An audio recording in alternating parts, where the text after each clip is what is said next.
Perfecto for the beach. I'm Gloria. Wilson, What do you do? security. I deal mainly with business. So why are you here? Just making sure everything's in order? It is. This ship, the American Star. It's on the other side of the island. Do you always go on holiday alone? Ian, how are you? I'm fine, Ruben. How are you? I'm truly happy to be talking to you. You are a great actor, and I admire your work. That's very kind of you. You're giving me a compliment. I'm sorry, Ruben. It's nice to be here, nice to talk to you, especially about a film that I'm very proud of. Yeah.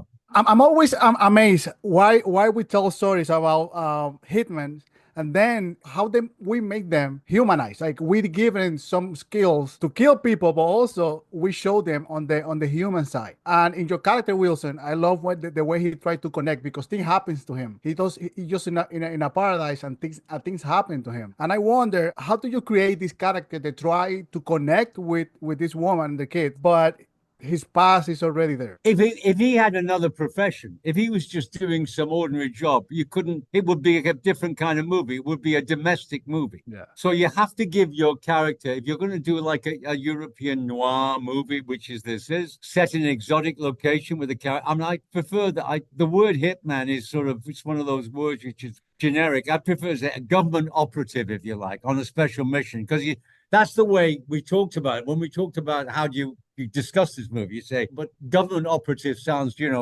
language heavy. It's like saying no. So he is a hitman, but he's been a government operative. He simply works undercover. I mean, I met a couple of the guys, but they exist in every country, that, who do certain dirty things all the time. And they're usually people who've been paratroopers or work closely with the government or been in special ops or elite forces all over the world. Every country has them. And to give him that quality, to go to a job on an island, and that's what intrigued me. That came from the script originally, because I'd made a film with Gonzalo the year before, about 10 years ago, called, what was it called? The Hollow Point. And we got on very well. And he came up with this idea. He said, I've got this writer, Nacho Ferner. He has this idea about this hitman on an island. And it was the island that interested him. It wasn't going to do a job. Everything is left for the audience to discover, which I like about this. I loved about the original script, and as we worked on it, it became, other characters came into it. You have the kid in the hotel, you have the girl who's at the shipwreck, which relates to him when he was in the army and he was in the Falkland Islands, and the water, and the fact that it's an island, and the fact that there's a ship there which was brought there, which sort of reflects his own life. And the ship reflects his own life. It's breaking up after, it's the same age as he is. And it reflects his life breaking up. And things come to Wilson a little too late. But that's often in these kind of movies is what's interesting about. I remember that I watched a movie with the same spirit many years ago with Robert Duvall, Assassination Tango, that he goes to Brazil because he's to Argentina because he's passionate about the dancing of tango. And to me, it's super interesting how we, the audience, we fall in love with this character, even that they are anti-heroes.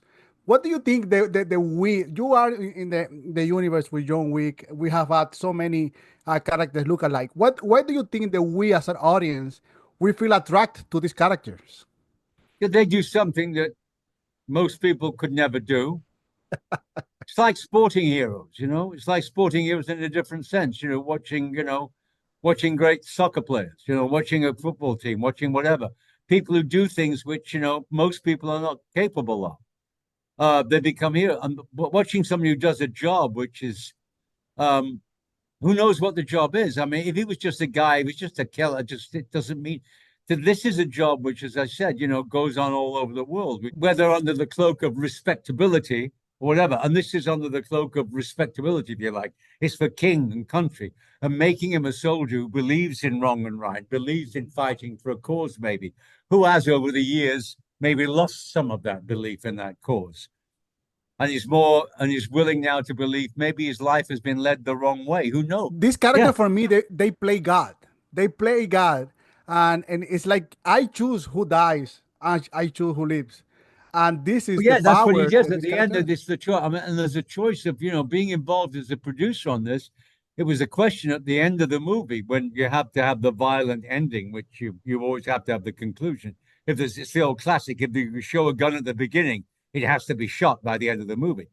It's deciding who dies and who lives. Mm-hmm. So as a producer, you've got to make the right sort of choice of what happens, but also the end of the movie, which is, was it all a dream? As the ship becomes part of him, the ship goes under the waves come on top. It's like, and then the curtain comes down, the blackness comes in, screen finishes, lights come up, and you've spent 2.5 hours, you spend a couple of hours in another world with another characters. And have you been intrigued by them? Will you think about them for a couple of days afterwards? Will they permeate your memory? Yeah, I think this film does. Do you enjoy being on the other side also as a producer in the creative part, not just creating your own characters, Yeah.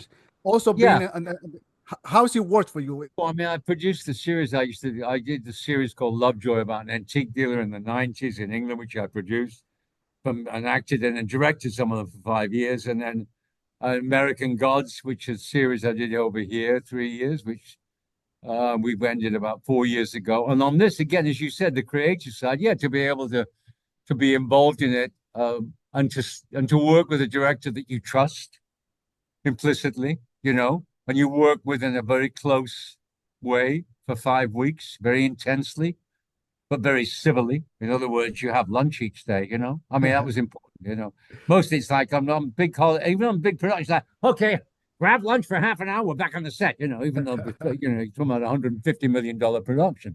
But it's always like we're always in a rush. And this somehow, it was never a rush. It was always a full day, but you felt like, we filmed it in 25 days, but mostly Gonzalo knew what he wanted to do. We knew what we wanted to do. The actors, we rehearsed for like 4-5 days before we started the movie. We did camera tests and rehearsal. And when you see it at the end of it, you think, yeah, worth it. You mentioned American Gods, and I truly enjoy, at least the first season for me is super special because it gave me so much education, because it made me curious to find out behind the production and everything. And now you have this beautiful movie that is shot outside with outdoors with this beautiful paradise. How is it different for you as an actor to be surrounded by green screen versus being outside, filming, shooting with a natural outdoors? Something? Green screen was obviously we had to do it with the ship. Yeah. But I mean, no, green screens most of the time it's an absolute pain in the ass. I mean, Well, a bit of green in front of you, and look at the tennis ball on the end of a stick. That's the act. No, it's a pain.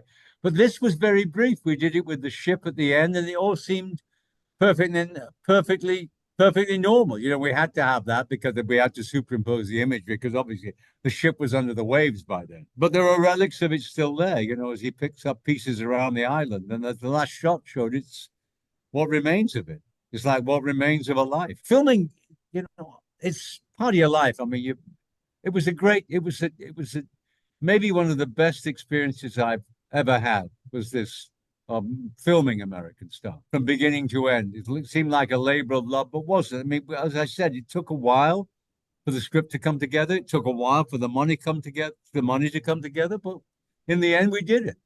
And the result is on the screen and it's all up there. And it's important, I think, that, that people look at movies like this and take from it, not just because I'm in it, but because of, the skill of the cinematographer and the director and the script and the other actors involved. It's a really good movie, a really, really good movie. Ian, appreciate your time. I'm a huge fan, and this is an honor for me being talking to you. Thank you so much. Well, thank you so much. Good talking to you. Thank you.